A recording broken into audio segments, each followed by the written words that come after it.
नमस्कार, BPL news में आपका स्वागत है दोस्तों। आज हो गया है 2 जुलाई, जो फटाफट ब्रेकिंग न्यूज़ निकल के आ रही है। एक एक करके जानेंगे दोस्तों। यूपी जिला पंचायत अध्यक्ष चुनाव में समाजवादी पार्टी उन्नाव से हटाया कैंडिडेट, तो बीजेपी के बागी ने ही बिगाड़ दिया है समीकरण। जी हाँ, अरुण सिंह अब लड़ेंगे, बगावत कर दिया है। उन्नाव से बीजेपी के खिलाफ स्वयं उतरेंगे मैदान में। दूसरी बड़ी अपडेट निकल के आ रही, भीम आर्मी के प्रमुख चंद्रशेखर रावण का बड़ा ऐलान, बीजेपी को हटाकर यूपी में अपनी सरकार बनाएंगे, निकाली साइकिल यात्रा। तीसरी बड़ी अपडेट, अखिलेश यादव का ऐलान, छोटे दलों के साथ गठबंधन करेगी समाजवादी पार्टी, 22 में बनाएंगे सरकार। चौथी अपडेट में आपको बताएंगे, प्रदेश अध्यक्ष कांग्रेस के अजय कुमार लल्लू पर एफआईआर दर्ज, प्रियंका गांधी के निजी सचिव पे भी नामजद हैं। पांचवी अपडेट में आपको बताएंगे तो दोस्तों, संजय सिंह ने फिर से यूपी जिला पंचायत अध्यक्ष चुनाव को बताया अपहरण वाला चुनाव, सबसे घटिया चुनाव बताया इतिहास का। तो दोस्तों, सब कुछ खबरें एक एक करके आप विस्तार से बताएंगे। बांदा जेल में बंद मुख्तार अंसारी पर ईडी का शिकंजा हो चुका है, तो खबरें विस्तार से बताएंगे। लेकिन अगर आपने चैनल को सब्सक्राइब नहीं किया तो चैनल को सब्सक्राइब करो। 2022 विधानसभा चुनाव की तैयारियां और पल पल के अपडेट के लिए चैनल को सब्सक्राइब करें। दरअसल पहली बड़ी अपडेट निकल के आ रही है, आपको बता दें, यूपी जिला पंचायत चुनाव में सपा ने हटाया कैंडिडेट, बीजेपी के बागी ने बिगाड़े समीकरण। उन्नाव में जिला पंचायत की जंग हुई और दिलचस्प। दरअसल उन्नाव की जिला पंचायत अध्यक्ष चुनाव दिलचस्प हो गया है और सबसे पहले बीजेपी की तरफ से अरुण सिंह ने बागी होकर नामांकन कराया, जो नाम वापसी के दिन से शुरू हुई सियासत नए मोड़ पर पहुंच गई है। बुधवार को समाजवादी पार्टी ने अपने प्रत्याशी मालती रावत को जिला पंचायत अध्यक्ष के चुनाव से हटा दिया है। आरोप लगाया गया है कि वो बीजेपी का साथ दे रही थी। मालती ने निर्दलीय चुनाव लड़ने का ऐलान कर दिया, और लेकिन मुख्य मुकाबला अब बीजेपी की अधिकृत प्रत्याशी शकुन सिंह और बागी अरुणा सिंह के बीच है। उन्नाव जिला पंचायत के 51 सदस्य हैं। जीते हुए प्रत्याशियों में 20 समाजवादी पार्टी और 9 भारतीय जनता पार्टी समर्थित हैं, 22 निर्दलीय हैं। बीजेपी ने नवाबगंज के पूर्व ब्लॉक प्रमुख अरुण सिंह को अध्यक्ष पद का उम्मीदवार बनाया था, लेकिन माखी रेप पीड़िता के वीडियो के बाद पार्टी ने अरुण सिंह का टिकट काटकर पूर्व एमएलसी दिवंगत अजीत सिंह की पत्नी शकुन सिंह को प्रत्याशी बनाया। समाजवादी पार्टी ने मालती रावत को टिकट दिया। अरुण सिंह का टिकट कटने से बीजेपी में अंदर खाने नाराजगी थी। साक्षी महाराज और कई विधायक उनके समर्थन में थे। नामांकन के दिन 26 जून को साक्षी महाराज से मिलकर अरुण ने पर्चा दाखिल कर दिया। उनके साथ सदर विधायक पंकज गुप्ता के परिवार के लोग भी थे। शकुन सिंह पहला सेट दाखिल करने के दौरान कमजोर दिखी, दूसरा सेट दाखिल करने के दौरान शकुन के साथ 3 विधायक गए, यानी बीजेपी पूरी तरीके से कमजोर दिखी। इस बीच बड़ी अपडेट निकल के आई कि समाजवादी पार्टी की जो कैंडिडेट थी मालती देवी, वो दफ्तर जा पहुंची बीजेपी की। अब इसके बाद और खेला हो गया उन्नाव में, लेकिन इन सब के इतर फिर समाजवादी पार्टी ने उनको हटा दिया। उन्नाव से सपा ने अपनी कैंडिडेट को ही हटा दिया, जिससे बीजेपी का रास्ता तो आसान हुआ, लेकिन जैसे ही अरुण सिंह ने बगावत की, बीजेपी की मुश्किलें बढ़ गई। हालांकि अब बीजेपी को मुश्किलें जैसे ही बढ़ी तो फिर बीजेपी योगी सरकार ने अरुण सिंह के ठिकानों पर छापेमारी करवानी शुरू कर दी। मौके पर भारी पुलिस पर फोर्स भी तैनात कर दिया गया, और इस बीच उन्नाव में अरुण सिंह से जितने भी करीबी थी सबके ठिकाने पर छापेमारी ताबड़तोड़ की जाने लगी। उन्नाव की पुलिस, डीएम, एसपी सब लग गए, और अब समाजवादी पार्टी भी इसे एक तरीके से बता रही है कानून के खिलाफ, और कहीं ना कहीं तरीके से उन्नाव में हार जीत को लेकर समीकरण बदलने की बात कर रही है। और बीजेपी से बगावत का ये एक परिणाम है कि अब निर्दलीय ही चुनाव लड़ने लगे अरुण सिंह, तो बीजेपी अब कमज़ोर होती दिखाई दे रही। अगली अपडेट, भीम आर्मी के प्रमुख चंद्रशेखर बोले, बीजेपी को हटाकर यूपी में अपनी सरकार बनाएंगे, निकाली साइकिल यात्रा। आज़ाद समाज पार्टी और भीम आर्मी के संस्थापक चंद्रशेखर ने बृहस्पतिवार को कहा है कि आने वाले विधानसभा चुनाव में भाजपा को हटाकर अपनी सरकार बनाएंगे, और वो सहारनपुर में बहुजन साइकिल यात्रा के दौरान बातचीत कर रहे थे।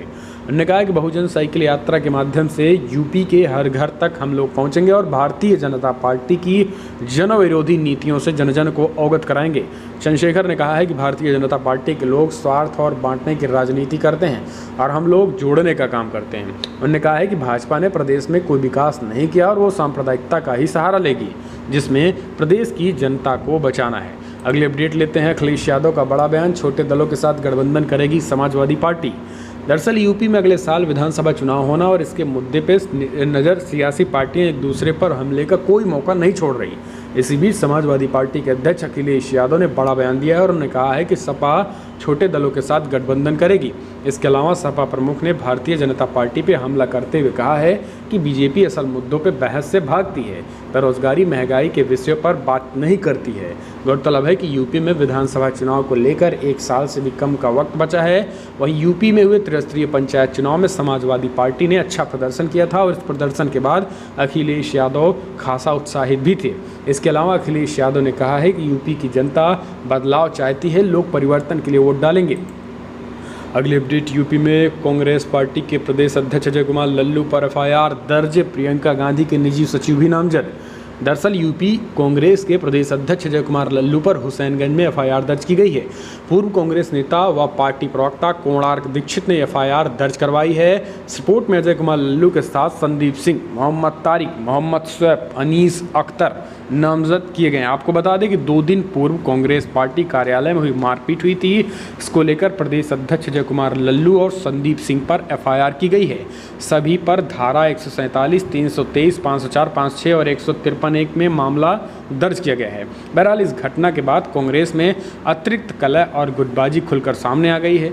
आपको बता दें कि संदीप सिंह कांग्रेस महासचिव प्रियंका गांधी के निजी सचिव हैं। अगली अपडेट लेते हैं, यूपी में जिला पंचायत अध्यक्ष का चुनाव अपहरण कर लिया गया। संजय सिंह ने बोला बड़ा हमला। आम आदमी पार्टी के राज्यसभा सांसद संजय सिंह ने बृहस्पतिवार को प्रदेश की योगी आदित्यनाथ सरकार पर निशाना साधते हुए कहा है कि प्रदेश में जिला पंचायत अध्यक्ष का चुनाव योगी सरकार द्वारा अपहरण कर लिया गया है। दरअसल यहाँ संवाददाताओं को संबोधित करते हुए उन्होंने कहा है कि हमारी पार्टी के जिला पंचायत सदस्य कहाँ जाएंगे, किस पार्टी को मत देंगे, इसकी मैं गारंटी कोई नहीं ले सकता। बुलंदशहर में हमारी पार्टी के 3 सदस्यों पर पुलिस ने एफआईआर दर्ज कर ली है और दबाव बनाया है। उन्होंने कहा है कि इतिहास में पहली बार 25 जिलों में निर्विरोध जिला पंचायत अध्यक्ष चुने गए हैं। आज तक यूपी में ऐसा हुआ ही नहीं। समाजवादी पार्टी के प्रत्याशियों को मार मार कर भगा दिया जा रहा है। उन्होंने बताया है कि 8 जुलाई से 8 अगस्त तक यूपी में आम आदमी पार्टी की सदस्यता अभियान शुरू हो गया है और इसमें 403 विधानसभा क्षेत्रों में 1 करोड़ सदस्य बनाने का लक्ष्य हमने रखा हुआ है। अगली खबर ले लेते हैं तो दोस्तों, जिला पंचायत अध्यक्ष पद का दावा चुनाव, प्रयागराज में बीजेपी के प्रतिष्ठा दांव पर, सपा और बीजेपी में होगा करीबी का मुकाबला। संगम नगरी प्रयागराज में जिला पंचायत अध्यक्ष पद पर बीजेपी और समाजवादी पार्टी के बीच सीधी लड़ाई है और यहां दोनों ही पार्टियों ने जीत के लिए पूरा दमखम लगा रखा है। जीत के लिए हर हथकंडे अपनाए जा रहे हैं। ऐसे में माना जा रहा है कि फिलहाल ये सीधी लड़ाई में दोनों पार्टियों में नज़दीकी मुकाबला व कांटे की टक्कर देखने को मिल सकती है। प्रयागराज में बीजेपी और सपा दोनों ही पार्टियां जीत के बड़े बड़े दावे कर रही हैं। हालांकि दोनों में से बहुमत किसी के पास भी नहीं है। दोनों उम्मीदवार बहुमत के आंकड़ों में काफ़ी पीछे हैं। ऐसे में जो भी उम्मीदवार निर्दलीय व दूसरी पार्टियों से ज़्यादा सदस्यों को अपने पाले में लाने में कामयाब होगा, जीत का सेहरा उसी के सर बंधेगा। प्रयागराज में बीजेपी ने पार्टी के पुराने नेता और चिकित्सा व शिक्षा क्षेत्र से जुड़े पूर्व additional CMO doctor BK Singh को उम्मीदवार बनाया है, जबकि समाजवादी पार्टी ने दिग्गज नेता राम मिलन यादव की बेटी मालती यादव को टिकट दिया है। अगली अपडेट ले लेते हैं तो दोस्तों, जिला पंचायत अध्यक्ष चुनाव के लिए CM योगी का आदेश, पुलिसकर्मियों से कहा बड़ी बातें। दरअसल मुख्यमंत्री योगी आदित्यनाथ ने 3 जुलाई को होने वाले जिला पंचायत अध्यक्ष पद के चुनाव के लिए पुलिस को सतर्क रहने को कहा है। उन्होंने गुरुवार को कहा है कि जिला पंचायत अध्यक्ष और ब्लॉक प्रमुख चुनाव को देखते हुए सभी जिलों में पुलिस बल अलर्ट मोड में रहे, गड़बड़ी करने वाले अराजक तत्वों के साथ पूरी सख्ती की जाए। जी हाँ, सरकार का क्या कहना है कि गड़बड़ी करने वाले अराजक तत्वों के साथ पूरी सख्ती की जाए। तो अब विपक्ष का कहना है कि पूरी की पूरी गड़बड़ी तो कर दिए, अब कहाँ पे नज़र रखेंगे, आखिर कौन से और अराजक तत्व थे जो समाजवादी पार्टी के कार्यकर्ताओं को नामांकन दाखिल नहीं करने दिए, समाजवादी पार्टी के कार्यकर्ताओं और समाजवादी पार्टी के जिला पंचायत सदस्यों को डराया धमकाया, वो कौन से अराजक तत्व थे और उन पर कार्रवाई कब होगी। हम चलते हैं अगली अपडेट लेते हैं। बांदा जेल में बंद मुख्तार अंसारी पर ED का शिकंजा, मनी लॉन्ड्रिंग में मुकदमा। बांदा जेल में बंद माफिया मुख्तार अंसारी की मुश्किलें बढ़ती ही जा रही है। गुरुवार को विधायक मुख्तार अंसारी के करीबी प्रवर्तन निर्देशालय ED ने मनी लॉन्ड्रिंग का मुकदमा भी दर्ज कर लिया। ED की प्रयागराज यूनिट में दर्ज मुकदमे में करोड़ों की अवैध संपत्ति अर्जित करने को आधार बनाया गया है। मुख्तार के अलावा ED उनके दोनों बेटों अब्बास उमर समेत करीबी बृजनाथ यादव, संजय सागर और आनंद की संपत्तियों को लेकर भी जांच शुरू कर दी गई है।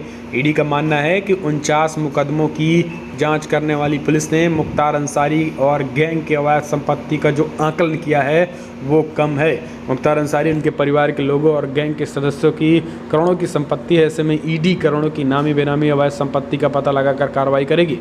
अगली अपडेट ले लेते हैं। तो दोस्तों फिर बोले अखिलेश, जो सबसे आखिरी वैक्सीन बचेगी वही मैं लगवाऊंगा। दरअसल अपने 48वें जन्मदिन पर यूपी के पूर्व मुख्यमंत्री अखिलेश यादव, नेता अखिलेश यादव ने कहा है कि सबसे आखिरी वक्त व्यक्ति होंगे हम जो सबसे अंत में वैक्सीन लगवाएंगे। जो आखिरी बची वैक्सीन होगी उन्हीं को ही लगवाएंगे। साथ ही दावा किया है कि अगले साल प्रदेश में समाजवादी पार्टी की सरकार बनेगी। हालांकि अपने जन्मदिन के अवसर पर पूर्व मुख्यमंत्री अखिलेश यादव ने सभी से अपील की है कि सभी लोग कोरोना की वैक्सीन जरूर लगवाएं। उन्होंने कहा है कि ये सरकार की जिम्मेदारी है कि यूपी की जनता को वैक्सीन लगवाएंगे। अगले अपडेट लेते हैं। विकास दुबे के अमर दुबे की पत्नी खुशी को नहीं मिली जमानत, आदेश सुरक्षित। इलाहाबाद हाईकोर्ट ने कानपुर के चर्चित बिकरू कांड में आरोपी अमर दुबे की पत्नी खुशी दुबे की जमानत अर्जी पर सुनवाई के बाद आदेश सुरक्षित रख लिया है। यह आदेश न्यायमूर्ति जे मुनीर ने खुशी दुबे के अधिवक्ता प्रभाकर मिश्र और राज्य सरकार की ओर से अपर महाधिवक्ता सुनील गोयल को सुनकर दिया है। खुशी दुबे बिकरू कांड के आरोपी और पुलिस एनकाउंटर में मारे गए अमर दुबे की पत्नी है। प्रभाकर शंकर मिश्र का कहना है कि याची पूरी तरीके से बेगुनाह है। केवल अमर दुबे की पत्नी होने के कारण पुलिस ने उस मामले में आरोपी बना दिया, जबकि बिकरू कांड से 3 दिन पहले ही उससे शादी हुई। घटना में उसकी भूमिका नहीं है। अगली अपडेट ले लेते हैं। दोस्तों बड़ी खबर निकल के आ रही है। फिलहाल आपको बता दें, यूपी में 2022 विधानसभा के चुनाव की तैयारियों आम आदमी पार्टी भी जुट गई है। बड़े पैमाने पर आम आदमी पार्टी सदस्यता अभियान चला रही है। आम आदमी पार्टी का कहना है कि सदस्यता अभियान तेज़ी के साथ चलाएंगे और आने वाले समय में 1 करोड़ लोगों को 403 विधानसभा क्षेत्रों में 1 करोड़ लोगों को सदस्य बनाने का लक्ष्य रखा है और 25,000 सदस्य बनाने का लक्ष्य। प्रत्येक विधानसभा क्षेत्र में 25,000 सदस्य बनाए जाएंगे। तो दोस्तों बड़ी खबर में इतना है, लेकिन अगर आपको वीडियो पसंद आया तो लाइक कर शेयर करें, कमेंट के माध्यम से अपनी राय दें। इस वीडियो में इतना ही। जय हिंद, जय भारत।